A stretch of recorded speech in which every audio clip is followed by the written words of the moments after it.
I noticed you have a nice assortment of switches. So these switches all do the same thing, as you probably know. There's no need to use all of the switches, but this is just part of the trial process where you're going to figure out where the best place is to put this switch. So I have my all-in-one board. I hope you have one of these at your to work with. And these buttons are probably the most common, and they work with 95% of our kiddos. I like it because sometimes the big switches are harder to activate because you can touch it on the side and then not actually activate it, because in order to get a press, it has to, there might be kind of a teeter-totter action. So these ones are usually my favorite and the ones that I'll start with. So instead of putting it right on the table, I assume that you have some arm control. So instead of putting it directly on the table where it's hard to aim to do this, it's a little easier if you just have to kind of push your hand forward to press it. And so I just put a little Velcro on the back, and this one already had some. It has the loop. The hook would stick a little better on here, but you would just loop it over the top and then you have the same effect. In fact, this works pretty well because it doesn't slide around. So that works pretty good.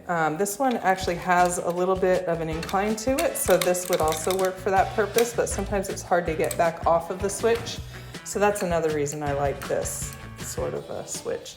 And this one too. It's interesting, and it's tactile, which I like, but again, with sometimes you can actually press it and not activate it. And this one I like because it has the incline. But yeah, any of these switches work really well for what you have. And I have some other switch positioning tools, and I'm sure you have OT and PT to help you with this, but I just wanted to show you all of those, and all of these work. So these are good to go. These guys are going to need to stay with me for a little bit. I need to order some parts, but hopefully I can get these working for you. These three work beautifully, and I will show you in just a minute. All right, guys, take it away.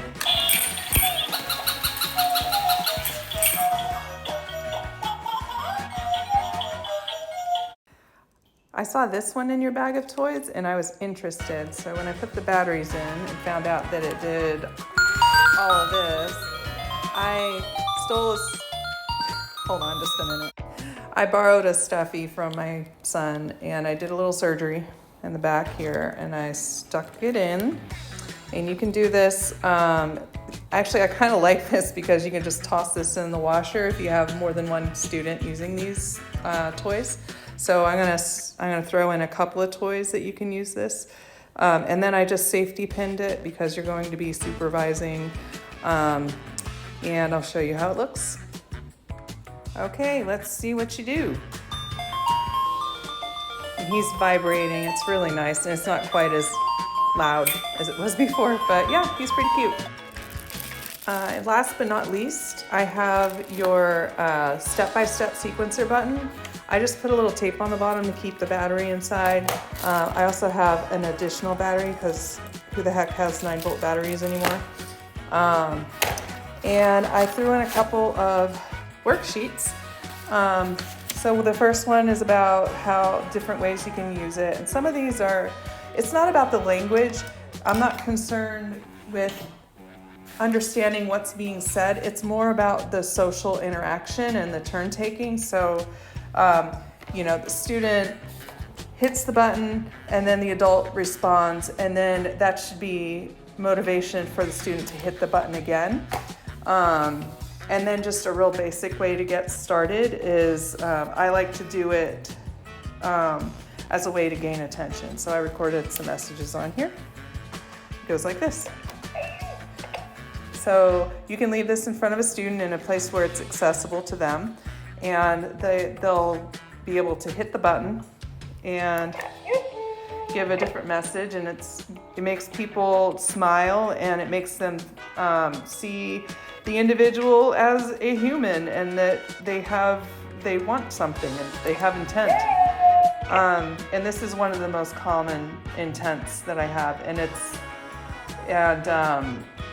it's a way to gain attention from across the room. Like it's one of those intents that they can't really communicate other than with sound. So this is kind of a nice one. And they may have some sounds that they make, your student may have sounds, but this is kind of a nice way to introduce AAC, like really super basic. You can do other things with it. I don't know if you've heard of Linda Burkhardt, but she has a whole book about doing co-authored social stories using this button. So if you're interested, I can pass that along. It's kind of more like in the speech lane, but it might be something fun. The other part I have is it kind of relates to the sequencer button, which you can use, certainly. That is definitely cause and effect if your student is motivated by social, but also it tells you like what's next. So step one is that cause and effect. I hit the button, something happens. I hold my hand on the button and it keeps playing. That's the way that works.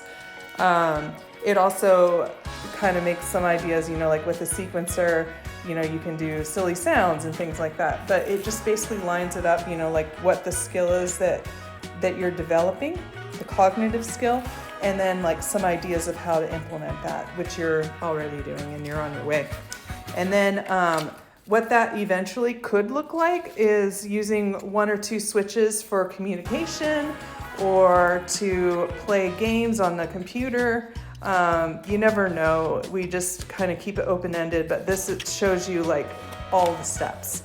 So the stepping stones with the end effect being two switch step scanning and what that would look like for a student. So I threw that in there for you, and it has some great ideas, and it may be good for more than one student. So I'm going to put everything in a box that's working, and that should be enough to get you started. And I'll send the other ones if I can fix them. And I will see you Friday. So this is a little out of order, but sometimes what happens is that students can't access their steps button, but they can use, maybe they've been successful with one of these kind of switches. So just so you know, you can keep using this one and plug it into the back of this, and it will activate it. So you can continue using the switch that they're successful with. So let me see. Okay, so I can hit this switch. Whoops, I have to turn on first. And then my message just played. It said, "Hey, you." So just another idea.